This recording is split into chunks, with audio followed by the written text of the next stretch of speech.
Okay, this is the third installment of doing a landing page, and I'm using the basic Jumpstart template to do that.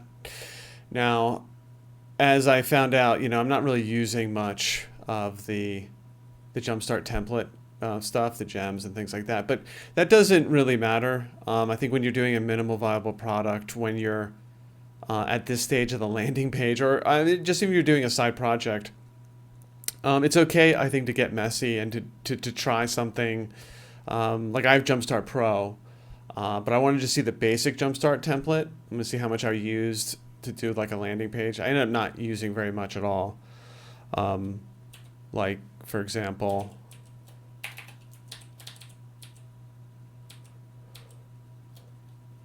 I can't even see where I am at.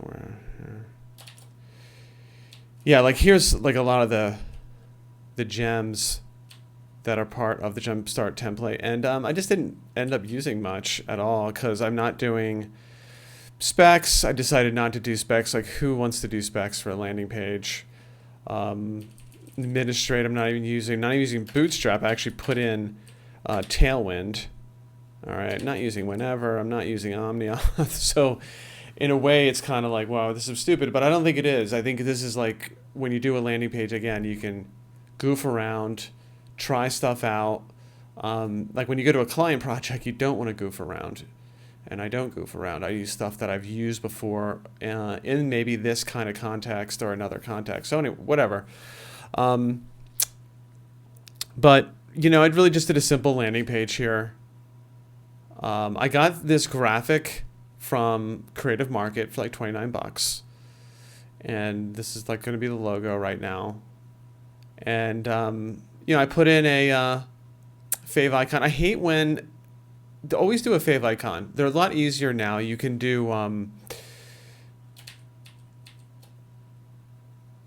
where is my,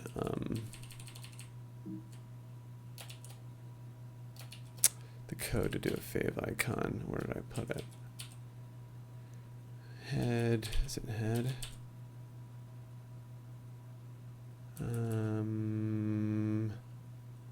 Darn, where did I put it?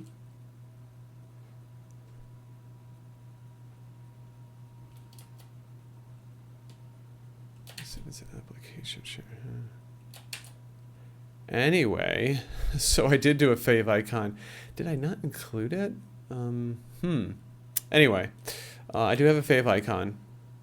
Put it in here. Anyway, and they're also, you can just do in PNG. I mean, all the browsers supported PNG. So I got that in. I just really worked hard on the text, which is what you want to do on a landing page.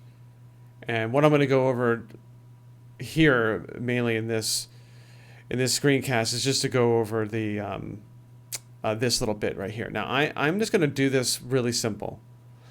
I am just going to take the person's email. I'm not going to use MailChimp or this one or the other one, and I'm just going to send it to myself. So I'll just manage it myself, and I'm going to use my Gmail account to send it in too, as well. All right, so you can do that through, in the production code, environment, config environments production, you can just, like I have two-factor on my Christian@minimal.com account. Now it's easy to go into your account, just look at the tutorial. You can make an application password. All right, and Rails 5 and 6 have these credentials that it's a lot easier to, when deploying to production, to get these passwords in with the credentials. You just have to get your master key. When you read about, if you're not aware of using the credentials in Rails 5 and Rails 6, you have a master key that you don't put up in your code repo, but you're going to transfer it over into your production. When I put this in production, that's going to be my next episode. Anyway, I'm just going to be like just sending an email to myself. That's how I'm going to manage this. I'm not going to save it to a database. I'm not going to do this. I'm not going to do that. And even right away, I'm not going to put in. Eventually, what I've noticed is that you're going to have to put in like RE CAPTCHA because you start to get garbage in here. All right, so anyway, I'm going to use stimulus to do this, to this part. So let's take a look at that code.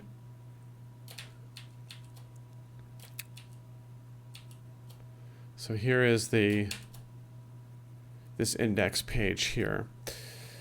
And again, all the styling is done via Tailwind.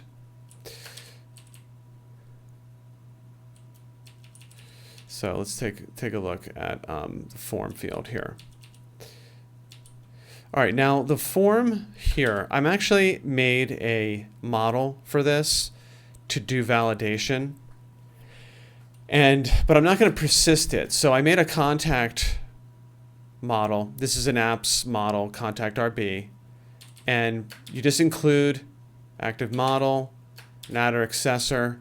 And what I wanted to do is I just wanted to make validation a little bit better. So we knew we had a valid email address because even though I have, maybe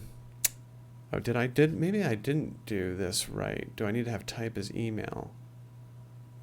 Because what I was doing, I was like doing test and it accepted it. And I have a little thing that says in here, email not valid, but you know what I didn't do? As I didn't say that in the HTML, the type is email. Let me go back and do that real quick because I did this whole validation on the back end. And it's interesting to know if you want to do more validation is to make that model and you can use active record validations in that case. But let me just jump offline real quick and I'm going to just take a look at setting the proper type for this. Okay, that was pretty dumb because all I had to do was do type as email and then it does not allow just test. Okay, so you got to do at least an @ sign. Let's do @ just email. Does it? Okay, so my code accepted that too as being okay now. So it went through this validation. And all right, well, you know what? The heck with it. So basically, I added a validates here.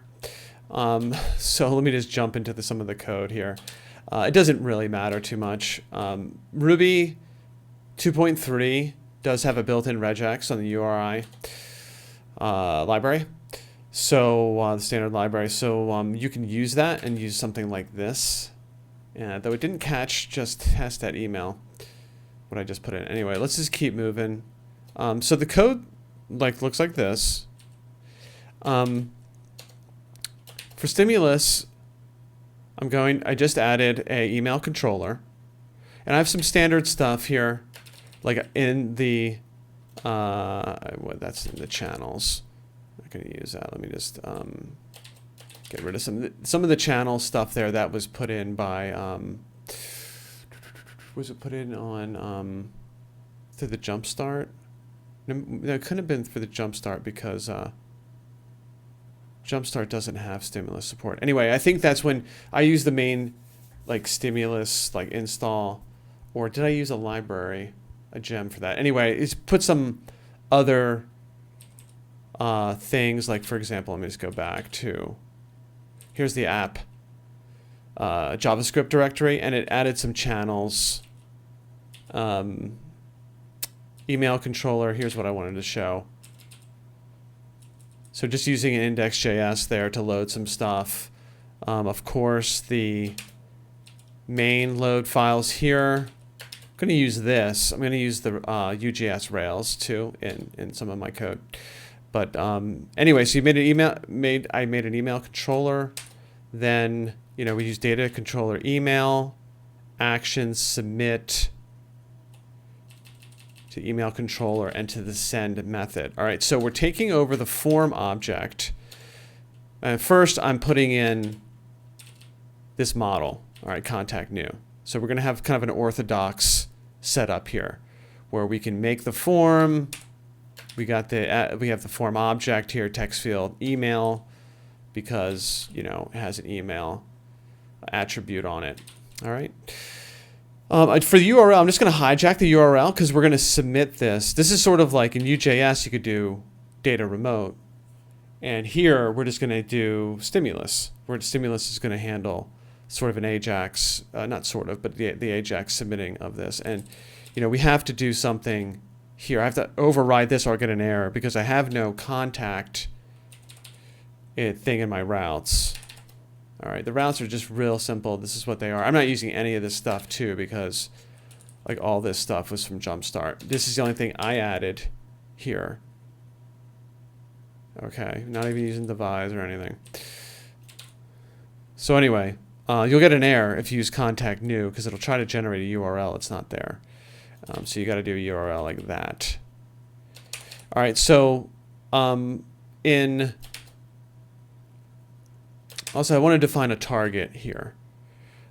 Yeah, going to do a data target so we need to use this field, get this field and its value of this field when we submit the form.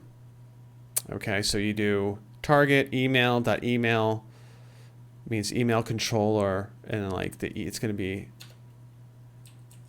this is the email field, all right, that we want the value from, so we're calling it email. All right, so that's that. So we got to do, there's the target. Here's the send. Okay, so since we're hijacking the submit part of the form, all right, the action submit, the send, we need to kill the submit. So we need to prevent a default, just like you would for a click. I have all this ending, oh no, I don't, all right. Thought I saw some ending space. We're gonna pass in the event itself. Okay, so this will be the form object, event current target, and then we're going to complete it. Okay, so what we're going to do, what we're simply doing is, I'm just going to refresh the page. I did that. I'll explain what I did there in a second. But all we're doing, we're just gathering an email address and either hitting enter here or clicking here. So it's very simple stuff.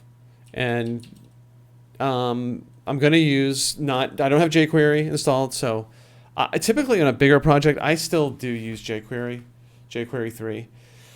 I just don't really like the DSL of vanilla JavaScript, DOM, injection, manipulation, transversal. I just would rather have the shorter syntax from jQuery. So when I do a bigger project, like I'm going to do the actual live project of this, I'm most likely going to be using jQuery to do a lot of the stuff. It's just shorter and I just like it better. And I mean, even like the AJAX method, like I would probably just use the UJS over fetch. I mean, one thing that the jQuery AJAX method has is it has promises and it has like an always. So it's just like, I don't really love some of the new APIs. It's great that we're advancing on the APIs, and I don't know, maybe I will just not use jQuery because I don't know. I haven't made a decision yet. But anyway, this is just going to be using the fetch API here, and you saw on that route I made the send email method. Here are the options that you need to have. You need to make a CFR token unless you're going to skip it in your controller. So in the home controller, you can skip it up here, but if you don't, you're going to need to have that. The CFR, pass the CFR in. And it needs to have same origin, your credentials, like that will not work. I tried using form data, like that's another browser API. I didn't really have any great success. I didn't like it. I was probably doing something wrong, I'm sure, but you can just build your parameters here. And this is what I'm going to be doing here is I'm going to be getting the email address, and you can get that through this email target value in stimulus. You do the target and then you call it email target, and that's how you get it. And that's simply all we're going to do is I'm nesting this as you would in Rails because we're using a model, all right? And it would have contact parentheses name. So we're still going to go with that. In fact, I'm going to use contact params and permit it and kind of be all official about it. Like if I was submitting it like in a standard web 1.0 way. And just going to gather them up in the contact active model and do a valid on it. If it's good, you say result true or false, and then you return JSON true or false on that. We send an email to me if it's good. Okay, so that's what's happening here. And down here, I'm just doing some standard stuff. You know, if the data is okay, we return the data JSON. Then here we have the update, which is the JSON. And if update success is true, you know, I'm just going to say this message in green, you're successfully registered. We'll keep you in the loop. If not, your email submitted is not valid. Refresh the page, try again. And I just have a finalize method, which just does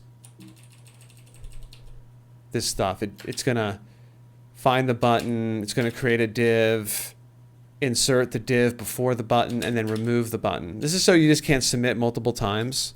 Let me save this here. All right. So let's just take a look at it in action. Okay, so I'm just going to do test email. Here's my email. You've successfully registered. We'll keep you in the loop. And this is going to send an email to me, because in the home controller action, I got just a basic thing here. Right there. I'm just going to email that person's email, and I'm just going to manage it right in my mailbox for the time being until something, I just want to get this thing launched, right? Like I don't want anything real. I'll gather up the emails myself and do a list or something. Maybe I will do MailChimp or something, like I don't know. But this is the first thing I want to do. Okay, that is it. Now I'm going to deploy it next, and I'm going to deploy it on DigitalOcean. And I'm not going to use anything fancy. I'm not going to use Heroku. I'm not going to use Hatchbox. Though I think Hatchbox is a good value. It's just like, I just happen to like being able to, it doesn't take too long if you know what you're doing. It is a headache, can be a headache to deploy your own stuff. But it's like I've seen it time and time again with, an MVP. Just go into Heroku before you know it's $1,000 a month. And it doesn't need to be that way. And I think Hatchbox is a way better way to go. All right. But it's not too hard to do your own instances too, like your own drop. I use DigitalOcean for all my stuff. And to make your own droplet, you get a good, pretty beefy one for $20 a month. You can configure your own Rails app, deploy to it with not a lot of work. And you have the benefit too of being able to tweak it. To do an operating system thing in Linux, or to get some more performance out of it. But it's also, even as the app scales, like I'm talking about, you put the web server and the database on the same machine. And it's like you can just keep scaling up on droplets until, then if you want to do Kubernetes and you want to do like a big application front end, and of course, separating your database into another instance, that's fine, but that can happen like way later. There's like, and then if you're using the services like Heroku, boy, they start hitting you pretty hard. So anyway, I'm going to be going over lunch on this anyway. I don't know when this is just a landing page. I don't know when I finally launch it, what I'm going to choose. Maybe I'll choose Hatchbox or something like that. Because there is that balance between, you don't want to do a lot of server work. You really need, the differentiator is your application. But still, another differentiator is being able to be as lean and mean as possible for as long as possible. And I'll get more into that in that episode. Thanks for watching this episode. Have a good day.